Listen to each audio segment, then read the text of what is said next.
Please don't kick me, I'm already hurt, cried the waitress. Then the undercover CEO did this.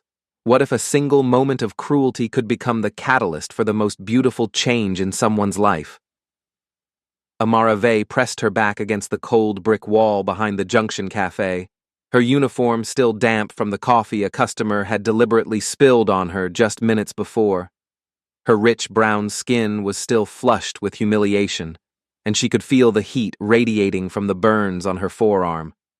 At 34, she'd grown used to invisible bruises, the kind that came from working 3 jobs to keep her 8-year-old son fed and housed. Her hands shook as she wiped away tears, not from the burns on her arm, but from the customer's final words. Maybe if you weren't so clumsy, you wouldn't be stuck serving people like me. The night air was cold against her face, and she could hear the distant sound of traffic on the highway. She thought about Elior, her son, waiting for her at their neighbor Mrs. Patterson's apartment. He'd be doing his homework at the kitchen table, probably hungry, definitely tired.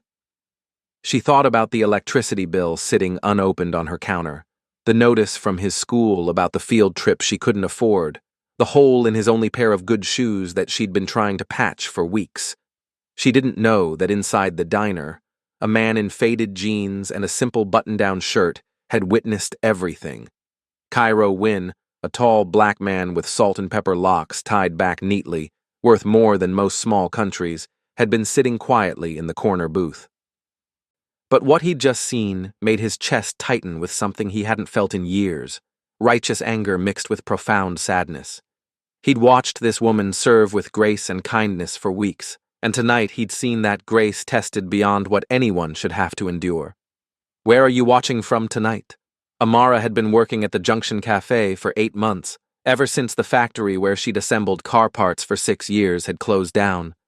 She still remembered that day, the plant manager calling everyone to the floor, the announcement that operations were moving overseas, the looks of devastation on her coworkers' faces. She'd been good at that job, fast and precise, and it had paid $15 an hour with benefits. Losing it had felt like the ground disappearing beneath her feet. The job at the cafe barely covered rent on the tiny apartment she shared with Elior. But it was honest work, and she'd learned long ago to find dignity in any labor that put food on their table. Her mother had taught her that before she passed, to hold her head high no matter what work her hands were doing. "Baby," her mama used to say, "there's no shame in any honest work. The shame is in how people treat those who serve them." Most customers were kind enough. Tired truckers who left decent tips, elderly couples who smiled when she refilled their coffee, young families who appreciated her patience when their children made messes. But lately, there'd been more difficult ones, people who seemed to take pleasure in reminding her of her place. Amara had noticed it was often when customers saw her dark skin, her tightly coiled hair pulled back in a practical bun, her tired eyes that revealed too much about her struggles. Some people seemed to look right through her, as if she were part of the furniture, rather than a human being with dreams and fears. She'd developed a thick skin over the years, learning to smile through dismissive comments, to move past tables where people would quiet their conversations as if she might steal their words along with their dirty dishes. But some days like today when Elior had cried because the other kids made fun of his worn-out clothes, when the check engine light came on in her 20-year-old car, when her body ached from standing for 8 hours straight, the armor felt thinner. Cairo had started coming to the Junction Cafe 3 weeks ago, always ordering the same thing, black coffee and whatever pie was fresh that day. He dressed simply, drove an older pickup truck, and spoke softly when he ordered. His deep voice was gentle, respectful. Amara had pegged him as another working man, maybe a contractor or mechanic, someone who understood the value of $1. She'd noticed his calloused hands, the way he always said, "please" and "thank you," how he'd quietly leave a $20 bill for a $12 meal. She'd also noticed the intelligence in his dark brown eyes, the way he seemed to observe everything around him with careful attention. What she particularly remembered was the day she'd accidentally brought him apple pie instead of pecan. She'd been flustered, juggling too many tables because another waitress had called in sick. She'd apologized profusely, ready to rush back to fix her mistake, but he'd just smiled warmly and said, "Apple pie sounds perfect. Thank you, Amara." The kindness in his voice had almost brought tears to her eyes. What Amara didn't know was that Cairo had been visiting diners and restaurants across the country for months, not as the CEO of Wynn Collective, but as a man trying to understand the businesses he was considering acquiring. His company specialized in turning struggling establishments into thriving community centers, particularly in black and brown neighborhoods that had been overlooked by other investors.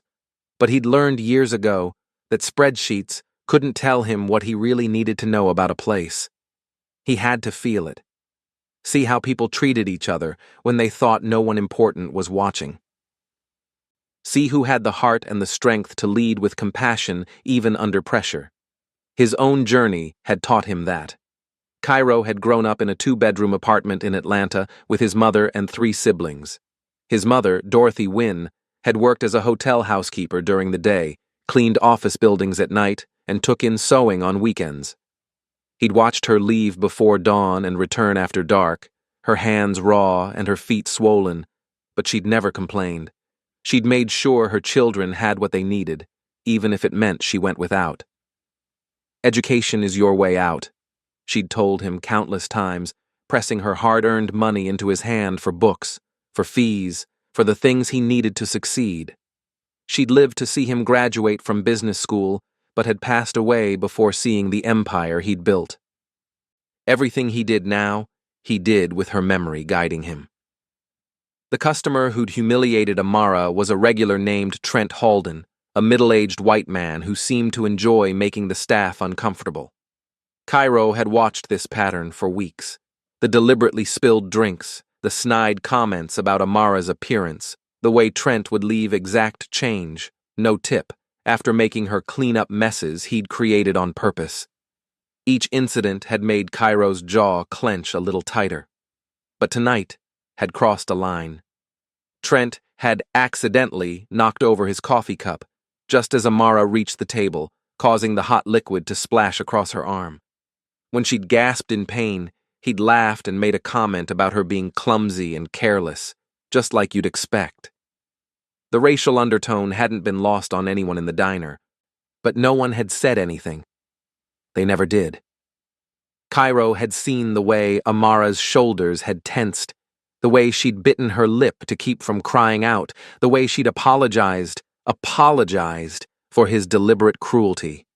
He'd watched her excuse herself and rush toward the back door, and something in him had snapped, not with rage, but with clarity. This was his moment. This was why he'd been coming here, watching, waiting. As Amara stepped back inside, trying to compose herself, dabbing at her eyes with a napkin, Trent was already gesturing impatiently for more coffee. "Hurry up," he called out, his voice dripping with contempt. "And try not to spill it this time, though I suppose that's asking too much." The few other customers in the diner looked uncomfortable, but no one said anything. An older black couple in the corner booth looked down at their plates. A young mother with 2 children gathered her kids closer, as if trying to make them invisible. A truck driver at the counter gripped his coffee cup tighter but stayed silent. That's when Cairo quietly stood up from his corner booth, his decision already made. His 6'3" frame unfolded with quiet dignity, and he rolled his shoulders back, a gesture that reminded him of his own father, a man who had worked 3 jobs to put Cairo through college before a heart attack took him too young. If this moment touched your heart, please give the video a thumbs up. Cairo walked slowly toward Trent's table, his footsteps deliberate and calm. Amara was already approaching with a coffee pot, her shoulders tense with anxiety, her face carefully neutral in the way she'd learned to make herself small and unnoticeable.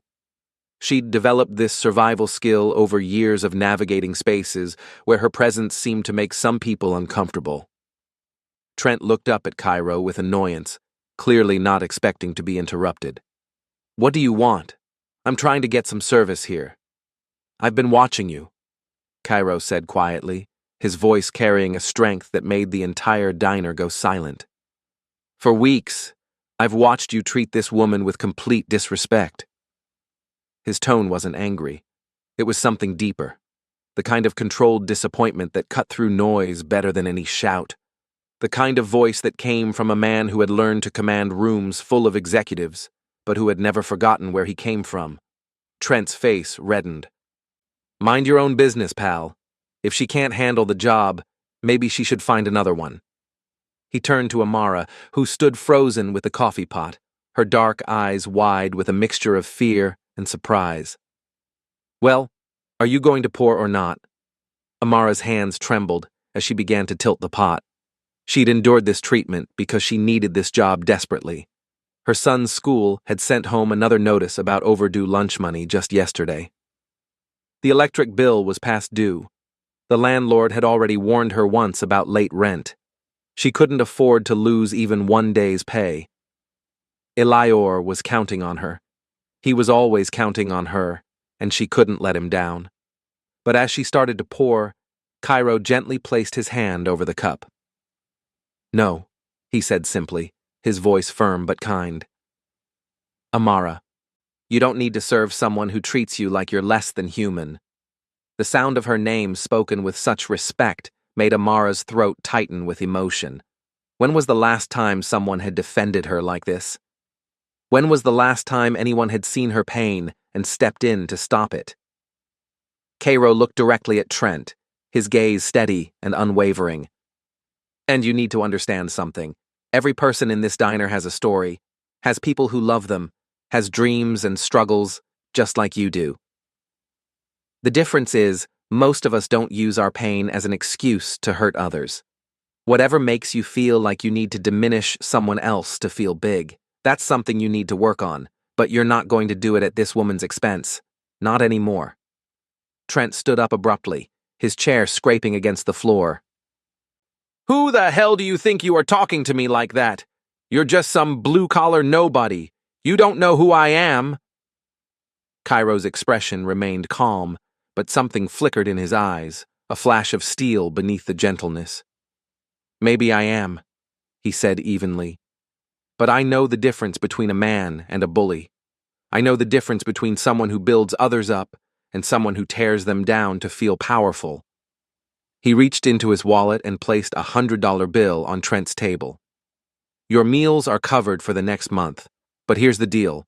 You're going to start treating every person who works here with respect, real respect, or you're going to find somewhere else to eat.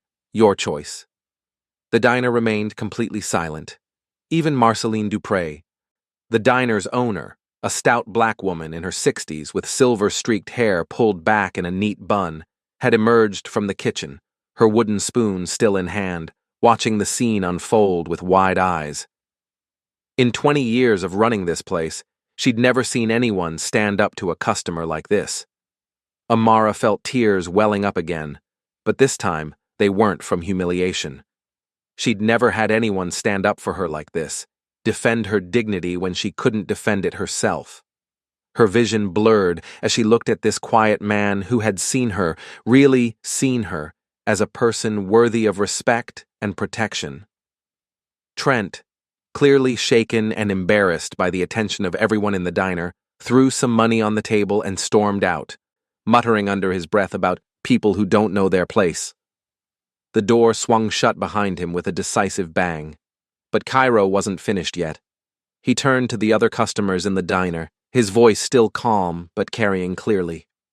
"I apologize for the disturbance, but I think we all need to remember that how we treat people, especially people who serve us, says everything about who we are.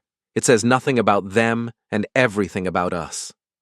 As the diner slowly returned to its normal rhythm, the low murmur of conversation resuming, several customers made it a point to smile at Amara, to thank her more warmly when she refilled their coffee.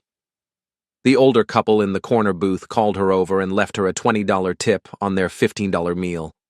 Amara realized her hands were still shaking. She set the coffee pot down carefully on the nearest table and looked at Cairo with a mixture of gratitude and confusion. "You didn't have to do that," she whispered, her voice barely audible.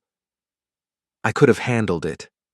I've dealt with worse.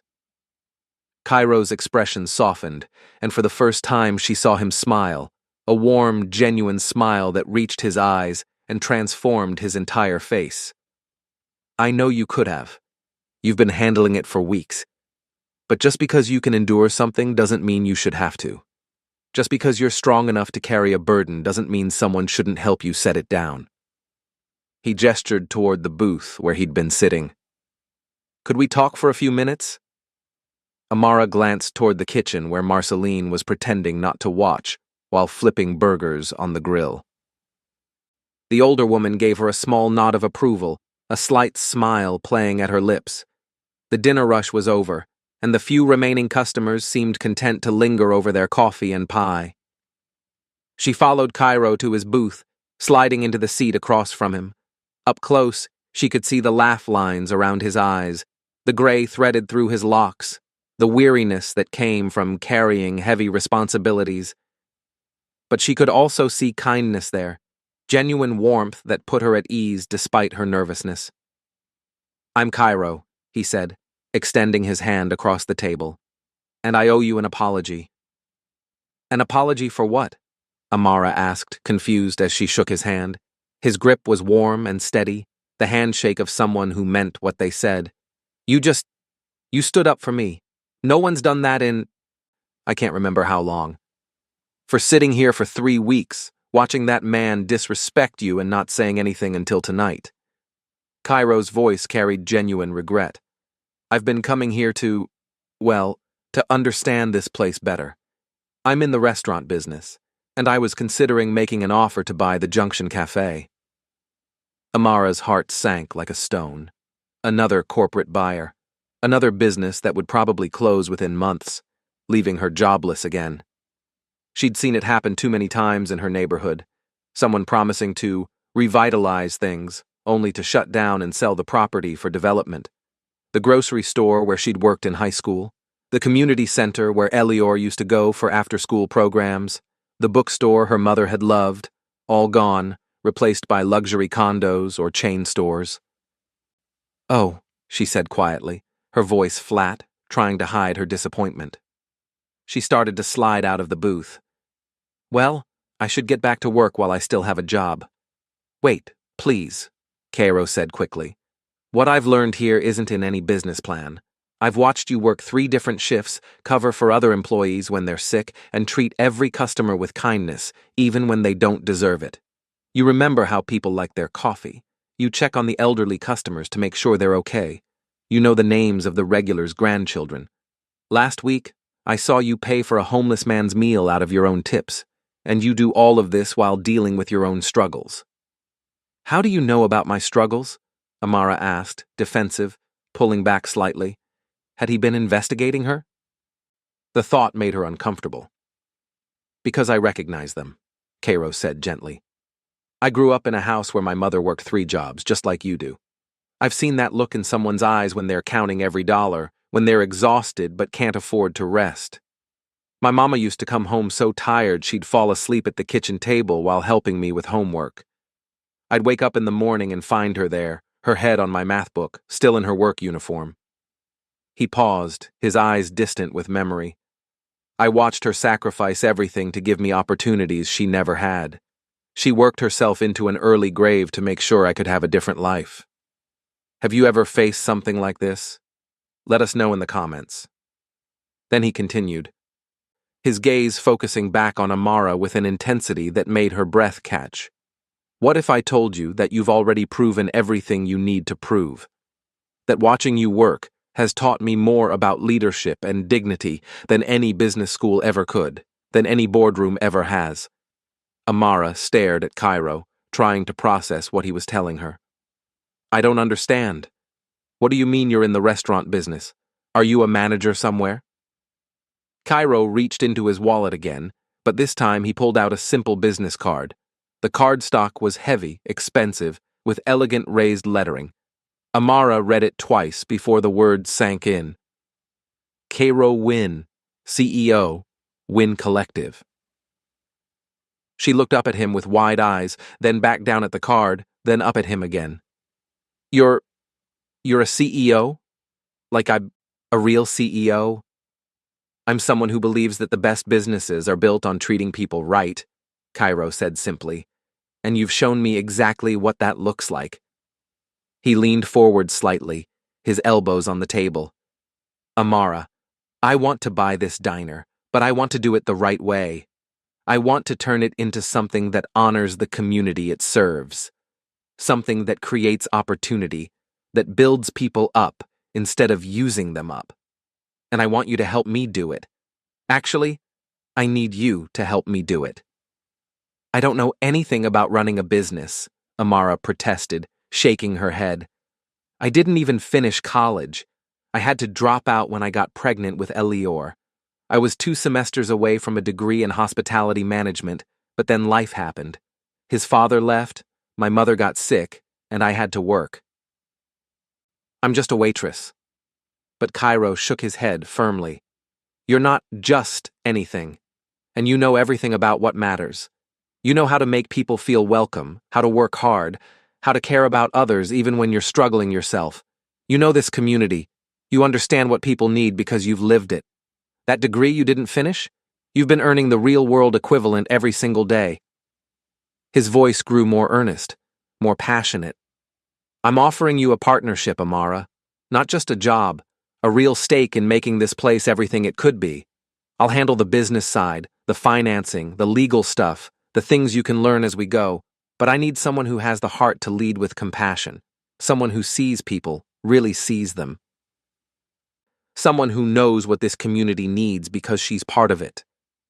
Amara felt her world shifting beneath her feet, like standing on ice that was beginning to crack. I can't. I have a son, and I'm nobody. People like me don't get opportunities like this. There has to be someone more qualified. Your son is exactly why this could work, Cairo said gently. Every decision we make will be about creating the kind of place where families like yours can thrive. Better wages, healthcare, profit sharing, college funds for employees' children, flexible schedules so parents can go to their kids' school events, a business model that values people over pure profit. He paused, letting that sink in. I've been looking for someone who understands what it means to build something real, something that matters to real people. Watching you work these past weeks, seeing how you treat people, how you never give up, how you lead by example even though you don't have the title, that's exactly what I've been searching for. Tears started flowing down Amara's cheeks, hot against her skin, but for the first time in months, they were tears of hope rather than despair. Why me? She whispered, her voice breaking. You could have anyone. Someone with experience, with education, with credentials. Because anyone can manage numbers on a spreadsheet, Cairo replied, his voice soft but certain. But not everyone has a heart that sees people the way you do. Not everyone understands that the most important part of any business is how it makes people feel about themselves when they walk through the door and when they leave.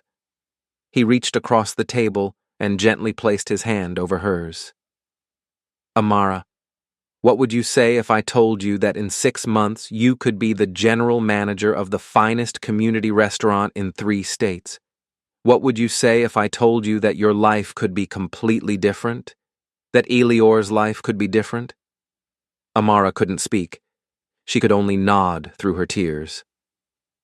If you've been enjoying this story, subscribe to our channel for more heartwarming tales. 6 months later, Amara stood in the completely renovated dining room of what was now called Amara's Hearth, watching her 8-year-old son, Elior, carefully arrange fresh flowers on each table. The transformation had been beyond anything she could have imagined. The old vinyl booths had been replaced with comfortable seating upholstered in warm earth tones, burnt orange, deep brown, golden yellow. The harsh fluorescent lights had given way to soft, welcoming fixtures that cast a golden glow over everything, making everyone's skin look beautiful and healthy. The walls now displayed artwork from local black artists, including a beautiful painting Elior had created of the restaurant's new garden, a burst of sunflowers and tomato plants that the community had helped plant in the spring. The old, cracked linoleum had been replaced with warm wooden floors. There was a community bulletin board near the entrance, covered with job postings, advertisements for local services, photos of neighborhood kids who'd made honor roll. A bookshelf stood in one corner with free books people could borrow or trade. Everything about the space said, "You belong here." But the real changes went far deeper than decoration.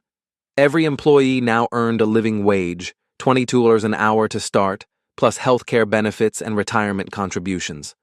The staff included two other single mothers who'd been struggling to make ends meet. A retired teacher named Mr. Washington, who wanted part-time work to stay active, and three teenagers saving for college with the help of the restaurant's education fund, which matched their savings dollar for dollar. Amara had discovered she had a natural gift for organizing, training, and inspiring others, skills that Cairo had recognized in her long before she'd seen them in herself. She'd taken online business courses in the evenings, with Cairo mentoring her through each module.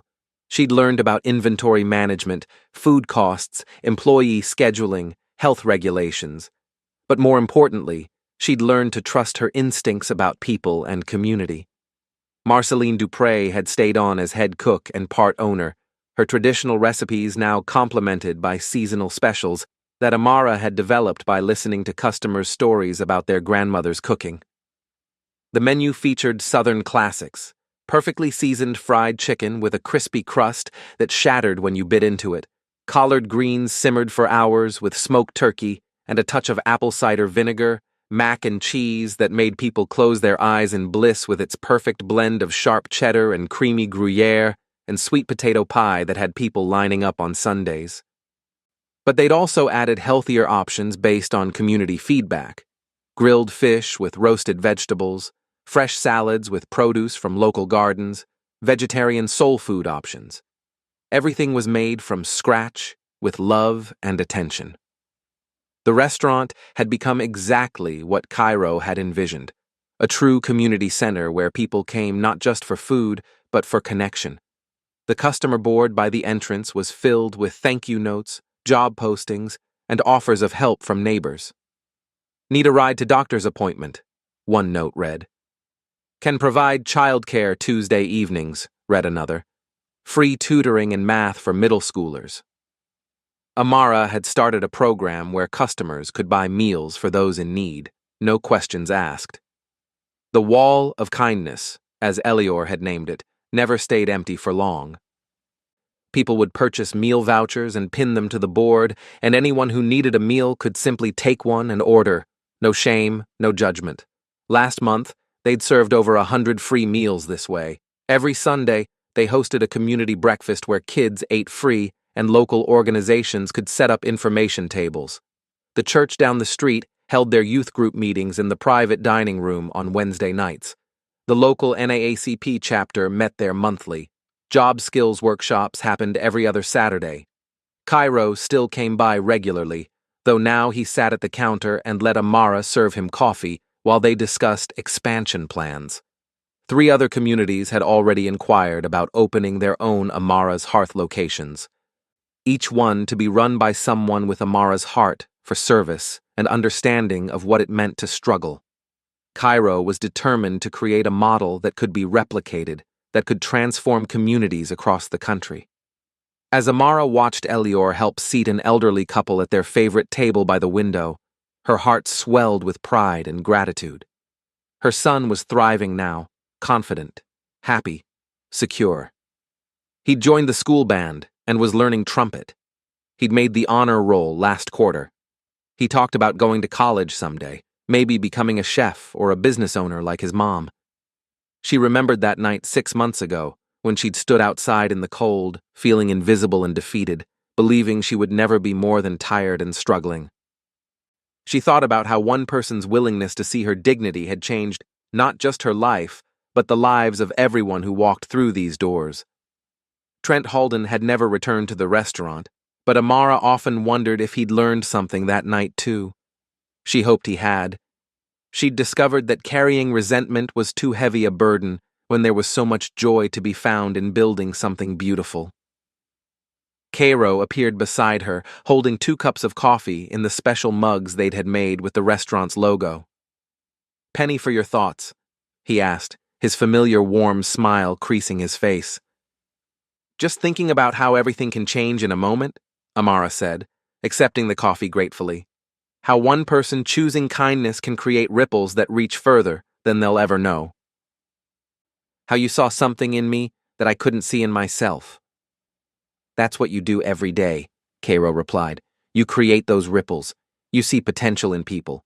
Look at your staff. Every single person here is thriving because you believed in them." Amara smiled, watching Elior laugh as he brought crayons to a little girl at one of the tables. Her son no longer worried about lunch money or worn-out shoes. He had new clothes that fit. He was thriving in school, his teachers amazed at his transformation now that he wasn't carrying the weight of his mother's stress. He had health insurance and had finally gotten glasses he needed. He was just a kid now, allowed to be a kid. "I never thanked you properly," Amara said, turning to face Cairo. "For seeing me when I felt invisible. For believing I could be more than I believed I could be. For changing my life and my son's life." Cairo shook his head gently. "I didn't make you into anything you weren't already, Amara. I just gave you the opportunity to show the world what I could already see. You did all the hard work. You took the risk. You believed when it would have been easier to say no." "We should talk about Detroit," Amara said, shifting into business mode the way she'd learned to do. "The community center there reached out again. They're serious about wanting a location." "What do you think?" Cairo asked. "You're the expert now." Amara pulled out her phone, showing him notes she'd made. "I think we need to find someone like me, someone local who knows the community, who's been struggling but has a servant's heart, someone who needs a chance." Cairo grinned. "See? That's exactly why this works. You understand the model better than I ever could." As they talked strategy, other customers greeted Amara warmly. She knew their names, their stories, their favorite meals. She knew that Mr. Johnson's wife had just beaten cancer. She knew that the Martinez family's daughter had just gotten accepted to college. She knew that young Marcus in the corner was studying for his GED. This was what success looked like, she realized. Not just profit margins and growth projections, but lives changed, community strengthened, hope restored. If you enjoyed this story, please remember to like, leave a comment with your thoughts, and subscribe for more heartwarming tales of how ordinary people create extraordinary change. Thank you for joining us on Amara's journey. And remember, sometimes the most powerful thing we can do is simply see each other's humanity and choose kindness even when, especially when, no one's watching.